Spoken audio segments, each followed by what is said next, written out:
curso começou como uma dependência do currículo de filosofia.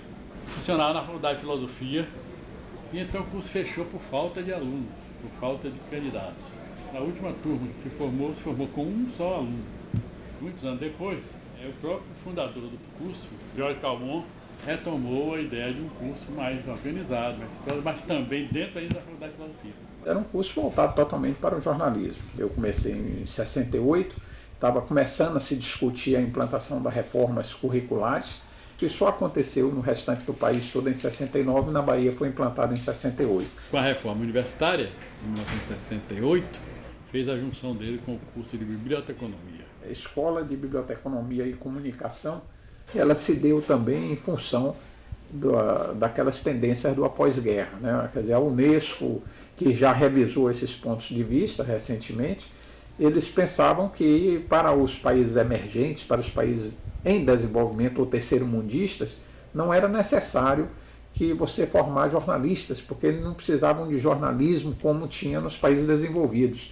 E para isso ele não seria jornalista, ele seria formado em comunicação, ele seria o comunicador polivalente. A faculdade era muito, não digo nem teórica, porque não se fazia nem teoria, mas era muito aula expositiva o tempo todo, tinha muito pouca coisa prática, então a gente queria introduzir esse tipo de coisa.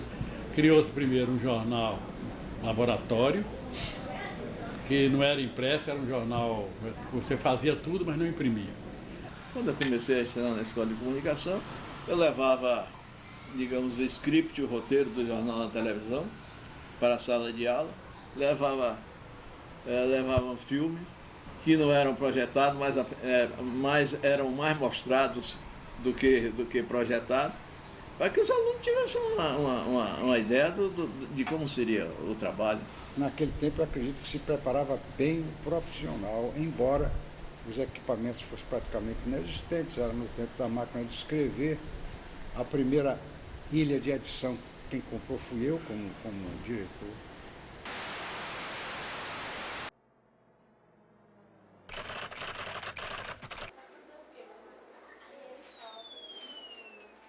Quando eu fui aluno, década de 80, havia uma dicotomia, né? Professores que eram só professores que atuavam no mercado, mas com pouco embasamento teórico.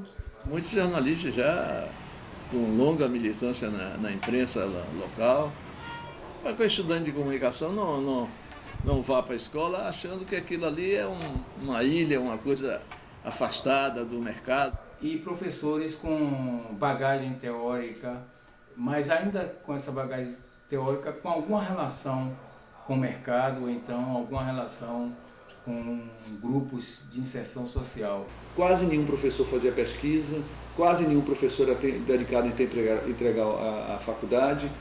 A maioria dos professores eram jornalistas que iam também dar aula e se preocupavam muito mais com o jornalismo do que as aulas. Havia uma ligação grande da escola com os jornais, porque os nossos professores eram jornalistas, e eram grandes jornalistas.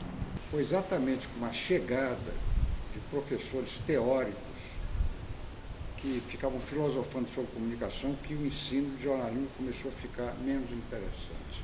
Foi aí que se fundou a Faculdade de Comunicação, que funcionou no Canela, com autonomia própria. Também já estava ressentindo que o curso se desviava, caminhando mais para uma área de comunicação contemporânea e de preocupações com as questões políticas, mais do que com o jornalismo. Com o tempo, não só a Faculdade de Comunicação daqui da UFA, mas os outros cursos também de comunicação foram transformando os seus quadros, né? Foram modificando os seus quadros no sentido de deixá-los menos técnicos e mais ciências humanas, digamos assim, né? Então começaram a chamar professores titulados que vinham de fora. Houve uma invasão de professores titulados, mestres e doutores. Um título não prova absolutamente nada. Qualquer idiota pode ser doutor, pós-doutor, qualquer coisa. Está cheio de idiotas doutores. Porque aí nos anos 80, que é quando eu estudei, tinha doutorado em jornalismo e em comunicação, pouquíssimas pessoas. Mas isso não era um déficit, digamos assim, da nossa faculdade. Isso fazia parte de um modo de ser na época dos cursos de comunicação no Brasil. Vieram professores de fora, gente que está fazendo curso na França, na Itália, gente que veio de Minas, de São Paulo. Aí houve uma invasão de novos professores com novas preocupações. Intelectuais da área de semiótica, da área de linguística, da área de estética, filosofia, mas não que essas áreas elas não devam estar dentro dos cursos de comunicação. Acontece que elas se tornaram hegemônicas. Com isso, o departamento de jornalismo deixou de existir e a faculdade de comunicação começou a se remodelar, né, a aparecer mais com a cara que ela tem hoje, onde as oficinas, né, têm um papel predominante, eu acredito, né, mas as matérias de caráter mais teórico, né, mais reflexivo, partilham com ela também uma grande importância na grade geral do curso. Se você pegar a quantidade de componentes que são da área de jornalismo, é enorme, querido. Você tem uma carga horária em jornalismo muito grande. O problema é saber se essa carga horária é bem dada ou não bem dada, e é outra coisa, você vê, né? Eu acho às vezes que falta na faculdade uma prática maior, isso eu acho.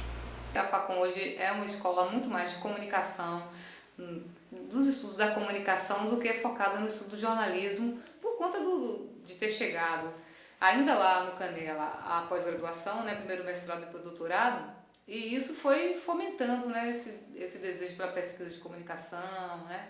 O curso de pós-graduação daqui da Faculdade de Comunicação é muito bem visto nacionalmente. É uma pós-graduação com uma boa nota junto à CAPES, né, como poucas na área de comunicação, e que com isso, obviamente, consegue bolsa de iniciação científica para quem está na graduação, formando, digamos assim, para esse mercado de trabalho, que é o mercado acadêmico. Cada governo privilegia um aspecto. Acredito que o governo anterior tenha privilegiado o aspecto da pesquisa, formou uma espécie de aristocracia universitária, daqueles professores ligados às bolsas de pesquisa, aos projetos de longo curso, e que deixavam os professores que estavam voltados ao ensino como uma espécie de baixo clero universitário.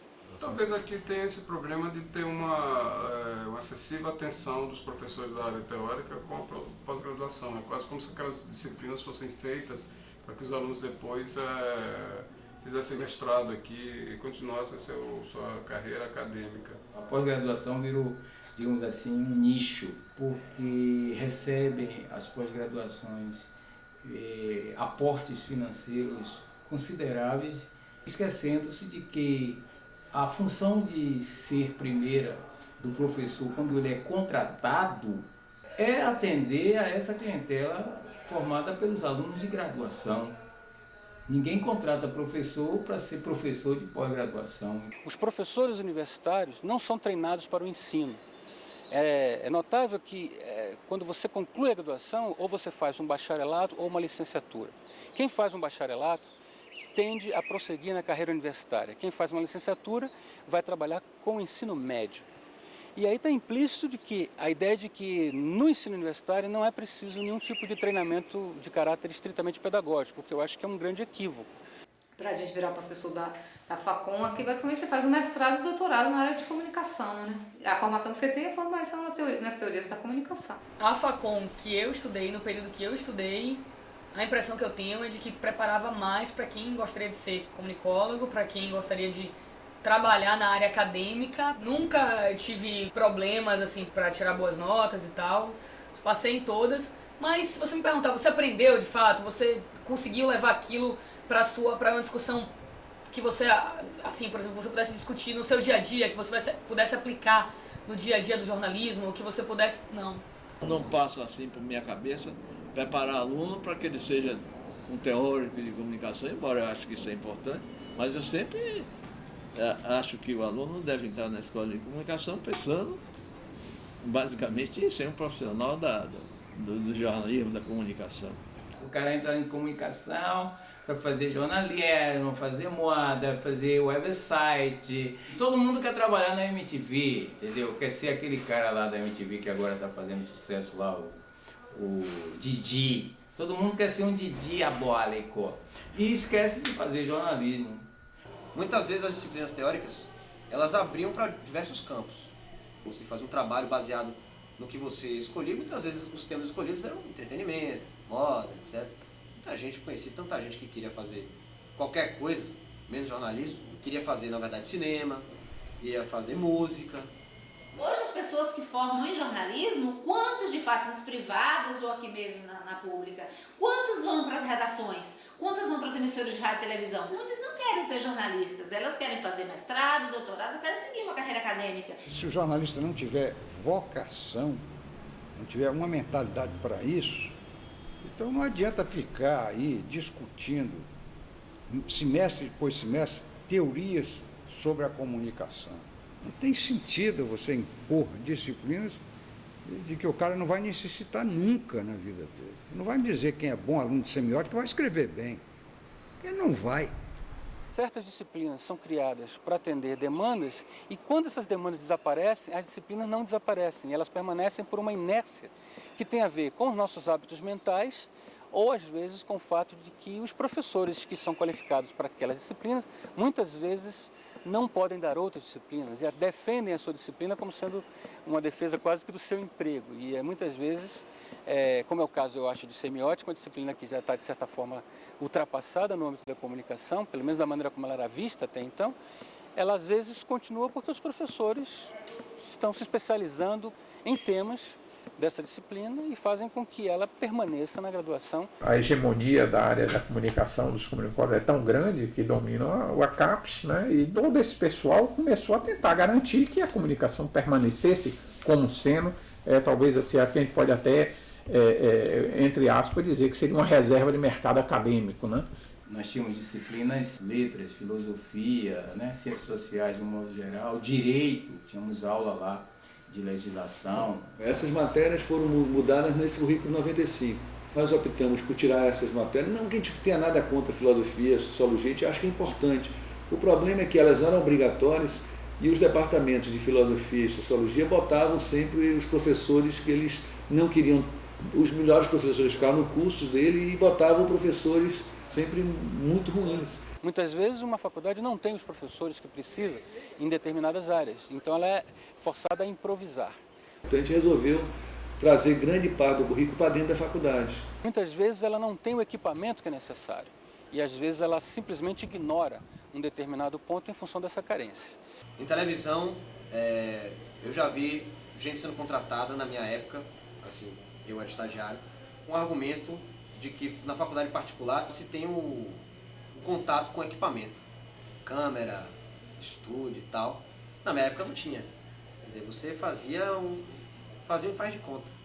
A estrutura das faculdades particulares são quase sempre muito bem montadas, né? O mais difícil da gente encontrar é um quadro docente integralmente dedicado à faculdade ou universidade. Os professores são quase sempre pessoas ligadas ao mercado, então isso acaba fazendo com que a faculdade seja quase uma subsidiária do mercado. A faculdade privada, ela tem uma outra dinâmica. Ela não tem, assim, digamos assim, esse pendor para o aprofundamento, para a reflexão. Eu acho que a discussão na universidade é extremamente importante. Só que o que acontecia é que em algumas aulas teóricas que eu tive, a discussão ficava muito no plano das ideias. Não foi na Facom que eu aprendi como escrever um texto de TV, a linguagem de TV, como criar um gancho para uma sonora. Não foi realmente na Facom que eu aprendi isso. Essa não é uma faculdade profissionalizante, ela não se presta a isso. Tive a oportunidade, por exemplo, de conhecer outras realidades de outras faculdades que me chamou muita atenção a experiência da Universidade Federal de Juiz de Fora, porque o currículo de alguma forma também favorecia muito, né? Quando os alunos chegam no sexto semestre, no sexto período, como eles chamam lá, 15 alunos ficam fazendo, por exemplo, durante 2 meses jornalismo impresso, o restante vai fazer jornalismo de rádio. Aquela atividade vai consumindo de segunda a quinta-feira. Na segunda-feira os caras se apresentam, se juntam, fazendo uma reunião de pauta, por exemplo. Na terça-feira já é apuração, na quarta-feira você já está escrevendo. E você está trabalhando o tempo todo com aquela mesma coisa, com aquela mesma ferramenta. Algumas faculdades, como é o caso lá da Universidade Federal de Santa Catarina, romperam com os cursos de comunicação e criaram cursos específicos de jornalismo, sem deixar de lado, claro, a formação teórica, mas não essa prioridade que hoje se dá mais à teoria do que à prática. Eu não sou muito favorável a essa redução do curso de jornalismo a só jornalismo. Eu gosto da maneira como ele está implantado hoje no curso de comunicação, embora reconheça que em alguns lugares existe um excesso de matérias teóricas. É muito mais importante hoje em dia que você pense a questão da comunicação de forma mais integrada, de forma mais articulada, do que uma coisa tão parcial, tão segmentada como é uma coisa de jornalismo separado, você entende? O ano passado, desde 2009, o Ministério da Educação do Brasil solicitou de uma comissão, montou uma comissão solicitando propostas de alteração do currículo. E pelo que eu li, a proposta apresentada por essa comissão, da qual fazia parte inclusive Sérgio Matos, reivindica isso, quer dizer, o retorno do curso de jornalismo com disciplinas mais voltadas para a formação do profissional jornalista que vai atuar no mercado, do que esse profissional que é tudo. Ele é comunicólogo, ele é tudo. Nessa mudança da proposta de reforma das diretrizes curriculares, a gente não está eliminando a comunicação. Nunca se pensou nisso, mas pelo contrário, a comunicação permanece.